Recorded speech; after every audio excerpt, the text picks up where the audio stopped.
Bună, dragilor, și bine ați venit la o nouă citire. Dacă titlul te-a atras, înseamnă că ai aici cu siguranță un mesaj pentru tine. Îți mulțumesc pentru că mă urmărești, îți mulțumesc pentru că mi ești alături. Dacă vrei și tu o astfel de citire, te invit oricând cu drag doar pe aplicația de tarot și astrologie Cristina Surpa, disponibilă atât pe iPhone cât și pe Android. Hai să vedem așadar mesaje pentru tine, pentru casă, în curând de viitor, ce nu știi pe neașteptate și ce o să te mire. Ok, a început citirea. La baza pachetului avem inelul, steaua. Ok, deci e un moment aici în care, uite, parcă a apărut o veste cu eliberare, o veste bună, legată de o relație, legată de o colaborare. Poate să fie și un moment în care tu ai foarte multă speranță, cum că vei întâlni pe cineva. Și să știi că așa este.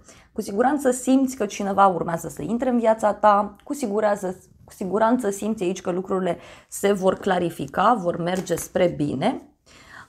Inelul, bineînțeles, poate să reprezinte aici și o perioadă în care începi să te valorifici mai mult, îți îmbunătățești relația cu tine, dar poate să fie și o perioadă în care începi să vezi lucrurile mai clar privind relația în care te afli, privind ideea de dragoste, ideea de relaționare la modul general.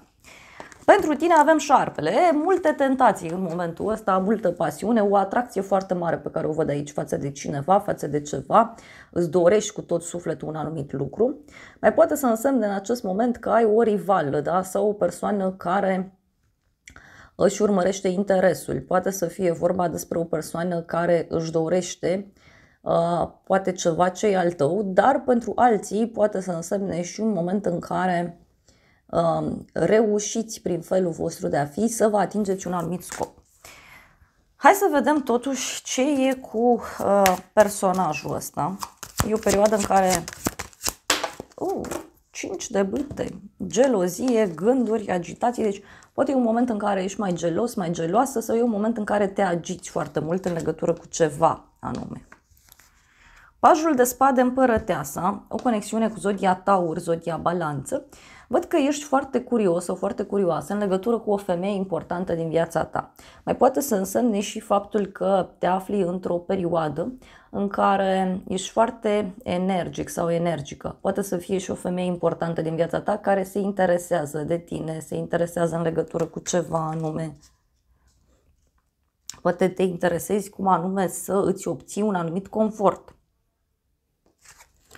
Pentru casa ta avem femeia, deci ești într-un moment în care această femeie ar putea avea un rol important privind casa ta, familia ta. Tot pentru tine poate să fie și o perioadă în care, mai ales dacă ești femeie, tu iei atitudine, știi foarte bine ce vrei privind casa ta, privind familia ta. Ești într-un moment, simt eu, de independență. Hai să vedem ce-i cu femeia asta pentru casa ta. 6 de spade, deci uite un drum pe care îl faci către cineva sau cineva care face drum către casa ta.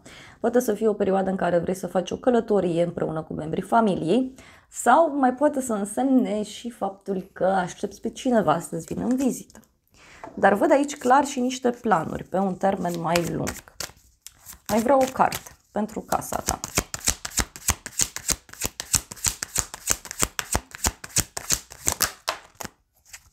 Doi de monede, deci uite, ești într-un moment în care îți cauți echilibrul. De asemenea, poate să însemne și că ești într-un moment în care negociezi ceva, aștepți ceva anume, unii poate vreți să vă cumpărați ceva, alții poate investiți nu știu, într-o mașină sau investiți în casă în general. Și avem și asul de monede.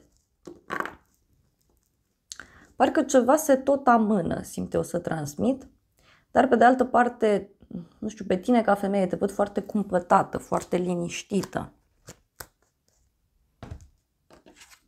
Și o realizare mai văd aici pentru casa ta în momentul ăsta. E pe drum realizarea asta, cumva mai e puțin.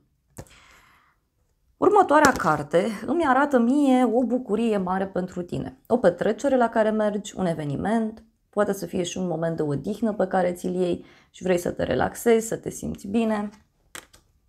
Ia să vedem noi despre ce este vorba. în curând. Da? Ce e cu bucuria asta? 10 de cupe, în curând o bucurie mare pentru casa ta. E un ideal aici care devine realitate. Cavalerul de cupe înseamnă și o invitație la dragoste pe care o primești. Deci undeva la o petrecere, într-un moment de relaxare, ai parte de o întâlnire de dragoste, o bucurie. Cineva care îți propune dragoste, cineva care dorește să se apropie de tine. Mai vreau o carte.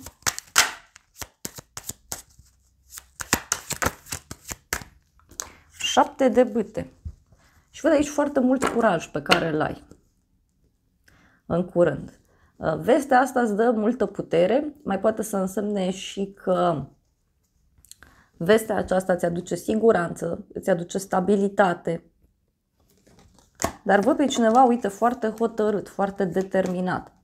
Fie să te invite undeva, fie este vorba despre o persoană care își dorește să se apropie mai mult de tine. Pentru unii poate să însemne și o persoană nouă, da, care apare. Uite, e un rege de bâte, o legătură cu o zodie de foc. Pentru unii, berbec, leu, săgetător în curând. Deci regele ăsta de bâte înseamnă și un moment pasional, liniștit. Da? În curând, văd aici o veste bună legată de fie o afacere, fie este vorba despre un personaj care te vinde și te cumpără. E cineva care are cuvintele la el, știe să negocieze, știe să acționeze. În viitor avem luna, un eveniment care se poate produce la o vreme de seară, mai poate să însemne și o femeie misterioasă care apare în viața ta, sau e un moment în care tu simți nevoia de tăcere, simți nevoia să meditezi, simți nevoia să stai tu cu tine. Dar văd aici clar și ceva ce este ascuns pentru tine în viitor. Mai vreau o carte în viitor. Despre ce e vorba? În viitor, e ca și cum te retragi și lucrezi la ceva, studiezi la ceva. Pentru unii pot apărea niște mici mari probleme legate de ideea de cursuri, legate de ideea de studii. Mai vreau o carte. 10 de monede în viitor. Lucrezi aici la ceva, parcă la o vreme de seară. Mai poate să însemne și faptul că se așterne liniștea, se așterne tăcerea în legătură, uite, cu familia ta, un grup de oameni din care faci parte. Avem și 10 de spade. Deci poate să fie și o decizie mai puțin plăcută a cuiva. Mai vreau o carte.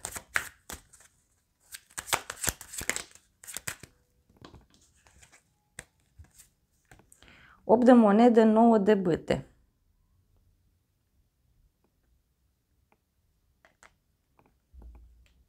Mai simt aici o persoană ușor obosită, cineva care tot lucrează și așteaptă.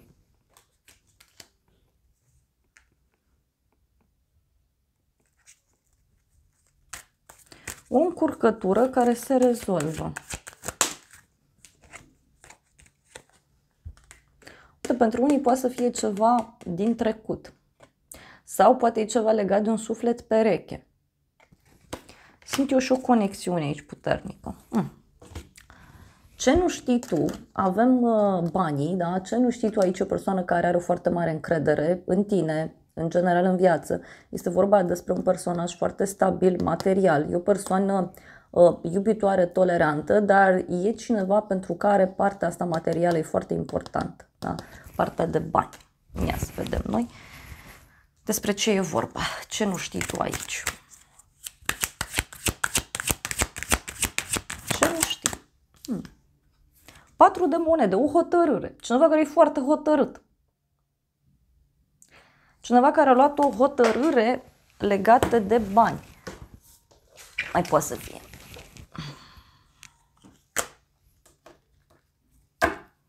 Avem o regină de bâte, 9 de monede. Poate tu nu-ți conștientizezi puterea, nu mai ales că ești femeie. E ceva ce e ca și rezolvat. Mai vreau o carte. Ce nu știi tu? Avem așa, cavalerul de monede, 4 de cupe.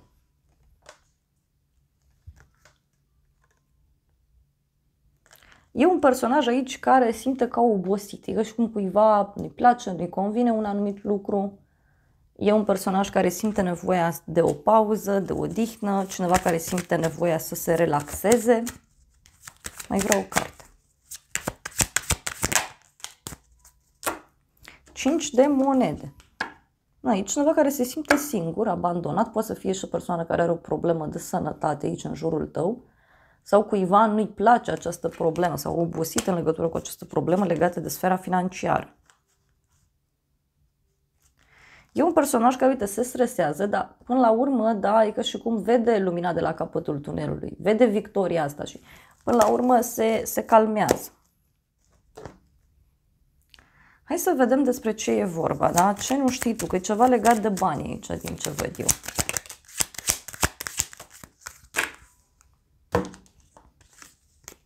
Avem o persoană care este inconstantă, vine și pleacă sau acum zice ceva, după aia se răzgândește și apoi avem o capcană. Da? Cuiva este teamă de o capcană sau poate e un personaj care are în minte, poate să-ți întindă o capcană, sau cineva care se gândește, oare nu mă minți, oare nu mă furi, oare nu... Mai vreau o carte, ce nu știi tu?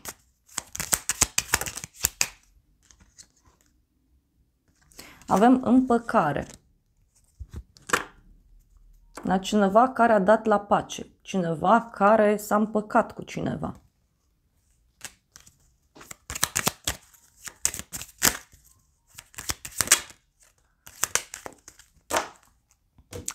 Și avem aici așa tandrețe și absență.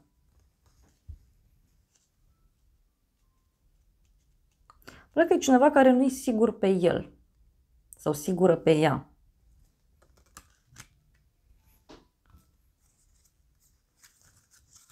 Mai vreau o carte. Ce nu știi tu?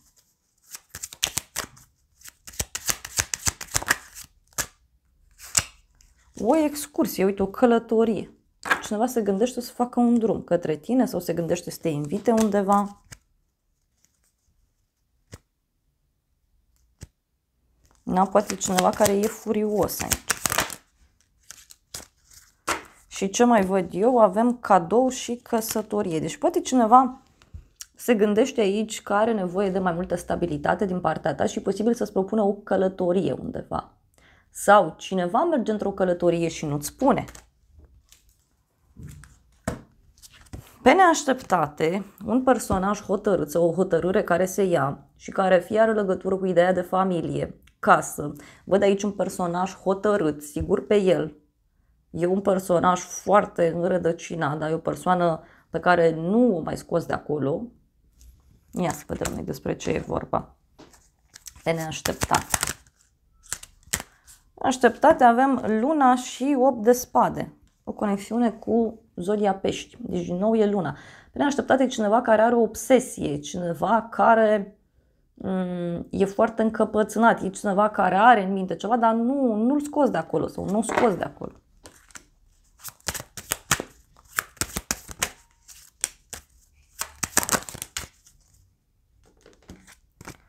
Pajul de monede și 8 de bâte mai avem.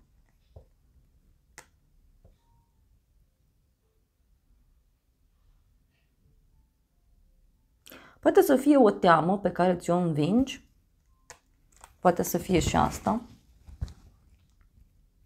Văd aici o veste fulger care apare și fie e legată de o persoană mai tânără, fie este o veste fulger legată de ideea de studiu, ideea de acțiune, ideea de comunicare. Ia să vedem noi, pe neașteptate.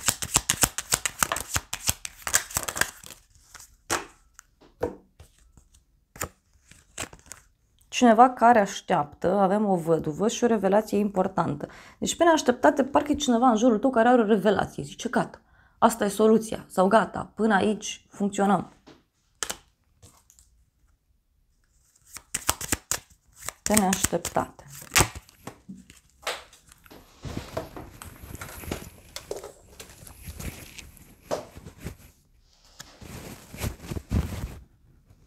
Și avem gânditorul, da? Deci o persoană care îți poate transmite ceea ce gândește. Cineva care îți dă niște vești aici. De ce văd eu e o victorie în legătură cu niște bani pierduți sau ceva ce tu consideri că e pierdut.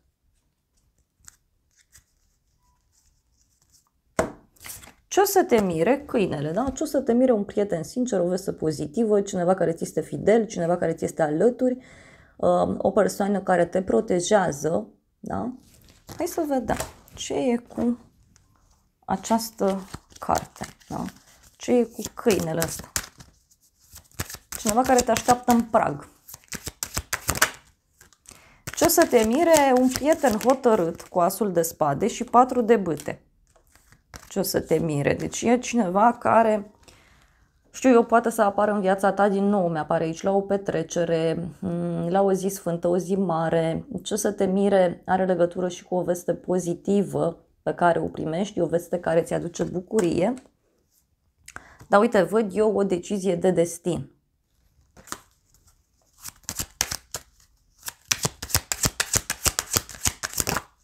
Ce o să te mire? Steaua, o legătură cu un vărsător. Cineva care îți propune prietenie. Da? Sau ce o să te mire?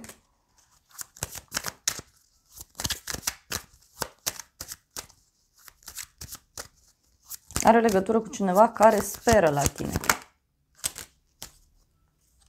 E un personaj cu inima frântă, cu gândul de a veni spre tine, cu gândul de a-ți face un cadou, cu gândul de a încerca să găsiți aici un punct de mijloc. Hai să vedem ce o să te mire.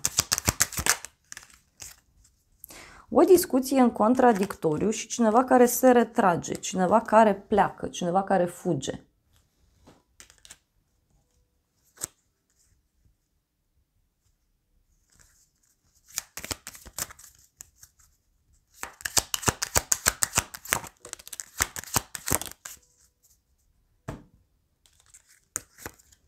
Avem inamic și consultantul, da?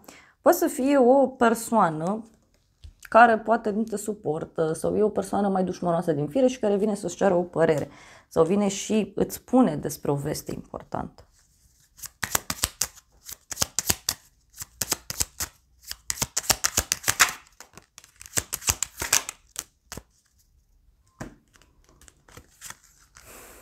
Avem casă în oraș și o prietenă sinceră. Da? Deci poate să fie o veste de la o prietenă dragă, o prietenă cu sufletul deschis.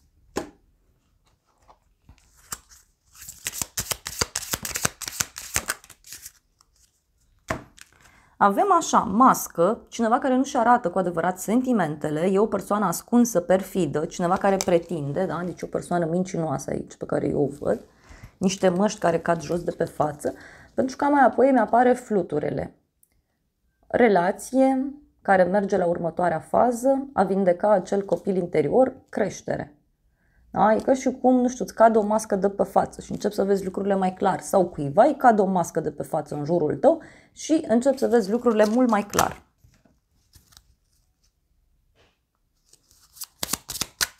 Mai vreau o carte.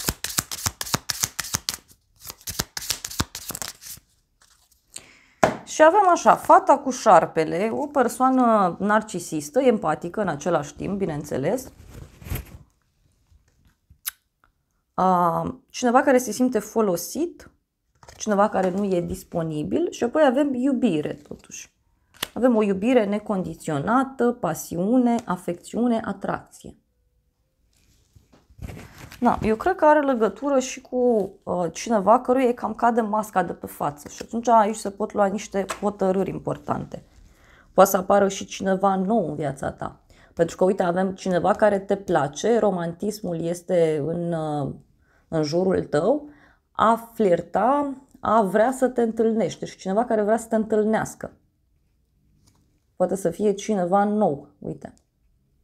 E un suflet pereche.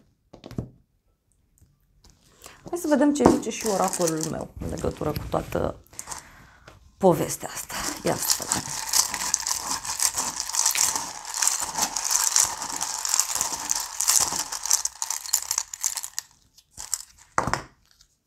Avem ziua de sâmbătă, o persoană vicleană. Deci exact ce spuneam, ai un personaj viclean prin jur. Apoi avem un prieten sincer, cifra 4. Luna iunie, cifra 6, zodia Gemeni, zodia Rac, cineva dorește să te revadă. Dreptate, numărul 11. Iar apoi avem în spatele tău gelozie. Deci, dragilor, ce văd eu aici? E o persoană vicleană și uite, mai avem un mesaj. Pace, cifra 2. Deci poate e cineva viclean care vrea să se întoarcă la tine sau care vrea să discute cu tine. Vrea să-și facă dreptate, doar că e o persoană ușor geloasă.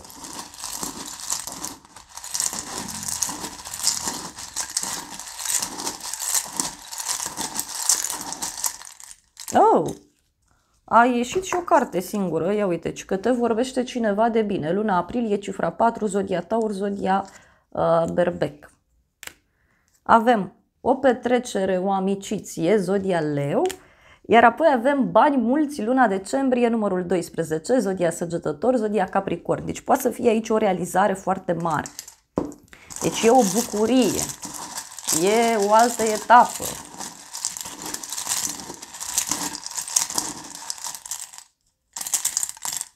Am întrebat despre ce e vorba cu bucuria asta și mi-a ieșit așa, inițiala Z cu mesajul până aici, deci ceva ce se închide, se pune ca o barieră, se pune stop.